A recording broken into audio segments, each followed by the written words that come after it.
ಶಿವಯೋಗಿ ಸಿದ್ದರಾಮೇಶ್ವರ ಜಯಂತ್ಯೋತ್ಸವ. ನಮಸ್ಕಾರ ವೀಕ್ಷಕರೇ, SM ಸುದ್ದಿಮಿತ್ರ ಚಾನಲ್ಗೆ ಸ್ವಾಗತ ಸುಸ್ವಾಗತ.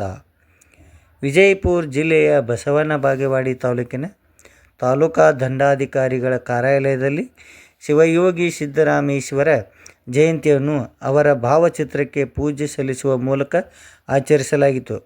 ಸಮಾಜದ ಬಂಧುಗಳು, ವಿವಿಧ ಮುಖಂಡರು ಹಾಗೂ ಸಂಘಟನೆಯ ಮುಖಂಡರು, ತಾಲೂಕಾ ಆಡಳಿತ ಅಧಿಕಾರಿಗಳು ಭಾಗವಹಿಸಿದ್ದರು.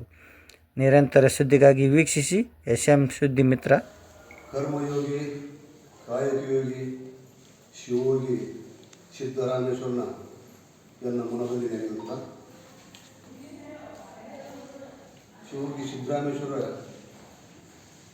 853ನೇ ಜಯಂತಿಯನ್ನು ನಾವು ಇವತ್ತು ಎಲ್ಲರೂ ಕೂಡಿಕೊಂಡು ಆಚರಣೆ ಮಾಡ್ತಾ ಇದ್ದೇವೆ. ತಾಲೂಕಾ ದಂಡಾಧಿಕಾರಿ ಅಂತ ಇವತ್ತು ತಾಲೂಕು ಆಡಳಿತ ವತಿಯಿಂದ ಹಮ್ಮಿಕೊಂಡಿದ್ದಾರೆ. ಒಂದು ಸಿದ್ದರಾಮೇಶ್ವರ ಜಯಂತಿಯ ಎಲ್ಲರಿಗೆ ಶುಭಾಶಯಗಳು ಕೊಡ್ತಾ, ಬಸವಣ್ಣವರ ಸಮಕಾಲೀನ ಈಶ್ವರು ಬಸವಣ್ಣನವರ ಅಂದಿನ ಬಸವಣ್ಣವರ ವಿಚಾರಧಾರೆಗಳಿಗೆ ಒಳಗೊಂಡು ಅಲ್ಲಮ ಪ್ರಭುಗಳ ಆದೇಶದಂತೆ ಶಿವಯೋಗಿ ಸಿದ್ದರಾಮೇಶ್ವರರು ಕಲ್ಯಾಣದ 2ನೇ ಪೀಠಾಧ್ಯಕ್ಷರಾಗಿ, ಅಲ್ಲಮ ಪ್ರಭುಗಳ ನಂತರ ಅವರು 2ನೇ ಪೀಠಾಧ್ಯಕ್ಷರಾಗಿ ಕಾರ್ಯವನ್ನು ನಿರ್ವಹಿಸಿರ್ತಕ್ಕಂಥವರು. ಅಂತಹ ಮಹಾನ್ ಪುರುಷರ ಜಯಂತಿಯನ್ನು ನಾವು ಮಾಡ್ತಾ ಇದ್ದೀವಿ. ಇಂಥ ಒಂದು ಸೌಭಾಗ್ಯ ನಮಗೂ ನಿಮಗೂ ಸಮಾಜಕ್ಕೆ ಒಂದು ಅವಕಾಶ.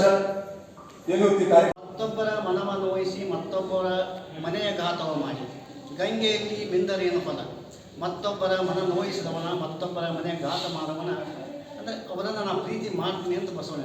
ಯಾರಿಗೆ ಸಮಾಜವನ್ನು ದ್ವೇಷ ಮಾಡಲ್ಲ, ಯಾರಿಗೆ ಸಮಾಜವನ್ನು ಪ್ರೀತಿ ಮಾಡ್ತಾರೆ ಅಂಥವರನ್ನು ನಾನು ಪ್ರೀತಿಸ್ತೀನಿ ಅಂತ ಎಂದು ಚನ್ನಮಲ್ಲಿಕಾರ್ಜುನಲ್ಲಿ ಪ್ರಾರ್ಥನೆ ಮಾಡ್ತಾರೆ.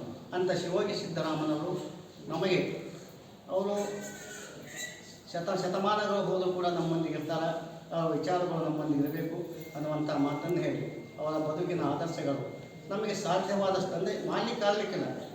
ಆ ಕಾಲಘಟ್ಟದಲ್ಲಿ ಯಾರಿಗೆ ಈ ಕಾಲಘಟ್ಟದಲ್ಲಿ ಮಾಡಲಿಕ್ಕಾಗಲಿಕ್ಕಿಲ್ಲ. ಅವರ ವಿಚಾರಗಳ ಬದುಕಿನಲ್ಲಿ ಒಂದು ಅಂಶವಾದರೂ ನಾವು ಅಳವಡಿಸಿಕೊಂಡರೆ ನಮ್ಮ ಬದುಕು ಪಾವನವಾಗತ್ತೆ, ಸಾರ್ಥಕವಾಗತ್ತೆ ಅನ್ನೋ ಮಾತನ್ನು ಹೇಳಿ ಮತ್ತೊಮ್ಮೆ ಯೋಗಿ, ಕರ್ಮಯೋಗಿ, ಮಹಾಯೋಗಿ ಶಿವಯೋಗಿ ಸಿದ್ದರಾಮೇಶ್ವರರ 853ನೇ ಜಯಂತಿ ತನ್ನಿಮಿತ್ತ ಈ ಜಯಂತಿಯ ಅಧ್ಯಕ್ಷತೆಯನ್ನು ಮಾನ್ಯ ತಹಸೀಲ್ದಾರ್ ಸಾಹೇಬ್ ವಹಿಸಿಕೊಳ್ಬೇಕಿತ್ತು. ಅನಿವಾರ್ಯ ಬೇರೆ ಕಾರಣ ಕೆಲಸಗಳಿಂದ ಅವರ ಅನುಪಸ್ಥಿತಿಯಲ್ಲಿ